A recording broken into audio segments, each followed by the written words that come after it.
Notes from the Upper West Side, a novel by Dan Wrench.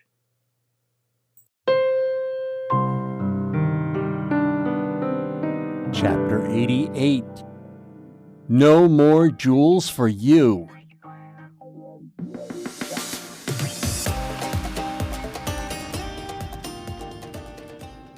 You know, She said, and she looked away at the wall. I stared at the ass cleavage visible below the tail of her blouse.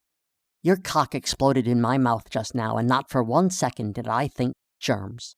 Yeah, I said, but come on, babe. Let's be honest, dick is not asshole. Oh my God! She said. She sat up and stared down at me. It was like I was Dorian Gray and I just showed her my picture.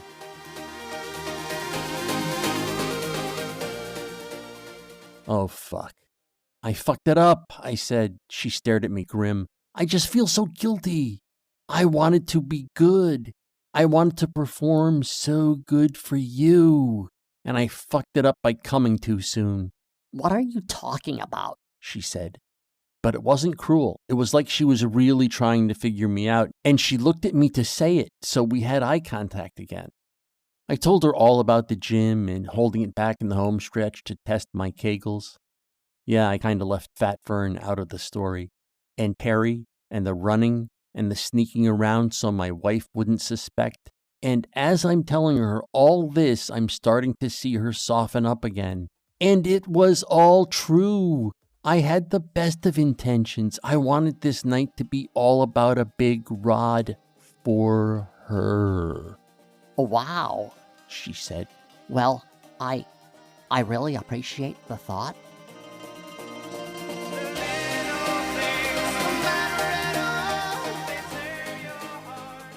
If Parp hadn't given me that Corvafil at the last minute, the fucktard, he sabotaged me. Well, you're supposed to orgasm first if you want an erection all night on top of a stimulant like that, She said. What? They call it a Hollywood hard-on. She looked at me and kind of leered. Hollywood? Yeah, two-headed, like a Hollywood nail. I just stared at her. I couldn't believe it.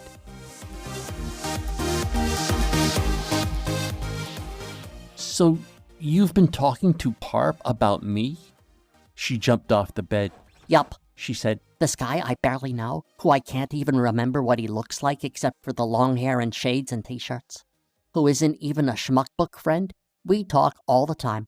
Talk, text. How else would I know about Hollywood's dumbass? She pronounced it with the hard B again.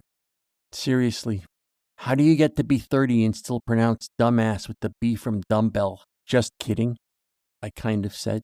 No, you're not.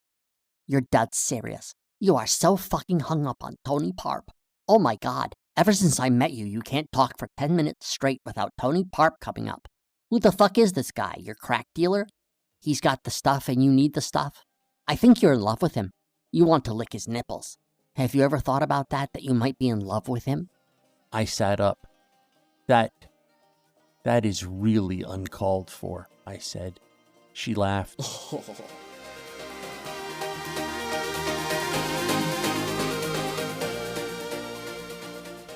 She opened her backpack and got out a pair of jeans and pulled them on and tucked in her blouse like she was slamming the door to the vault.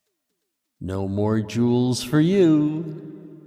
She whipped the skirt off the floor and threw it on the bureau by the TV, and she was racing. Like she got $100 bonus for making it to the hallway in 60 seconds or less. And part of my mind knew that all of this portended the most excruciating self-recriminations in the very near future.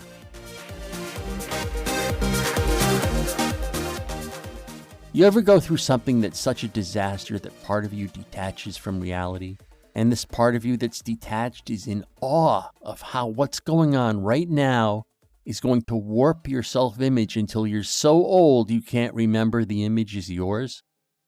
She giggled again like she was begging me to ask her why. So I bit. What's so funny?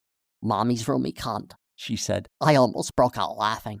Mommy's cunt is too roomy for Daddy. Is that why you don't fuck your wife? Thanks, but I have a therapist for that. Because I was checking her out on Schmuckbook, And you know what? She's hot. I'm bi and I'd eat her cunt. I wish I was eating it now. Her great, big, roomy cunt. I sighed and shook my head. Nah, she isn't bi. She hadn't checked out Junior. She was just saying that to get back at me for pointing out the straight-up empirical fact that asshole is not hygienic. So I'm a bad guy, I guess, because I speak the truth, but my timing sucks.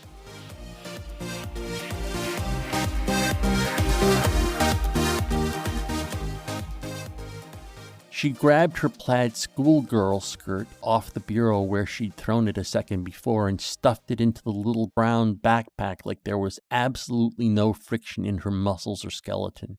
Like she had little cushions of light where her joints should be.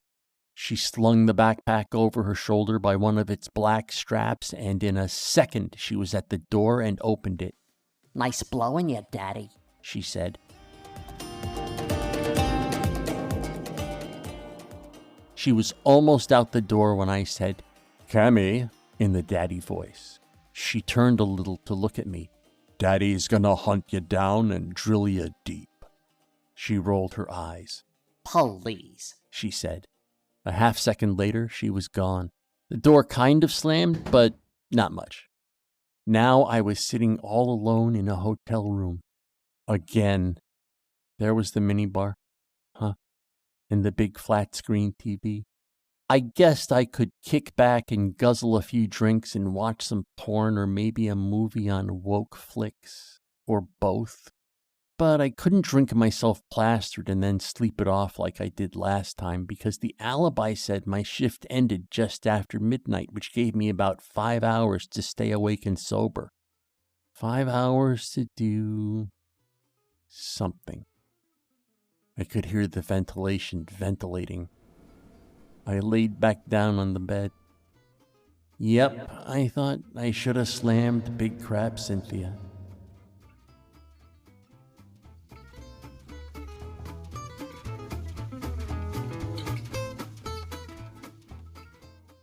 Notes from the Upper West Side is a work of fiction. The people depicted in this work do not exist. Notes from the Upper West Side. Copyright 2021 by Dan Wrench.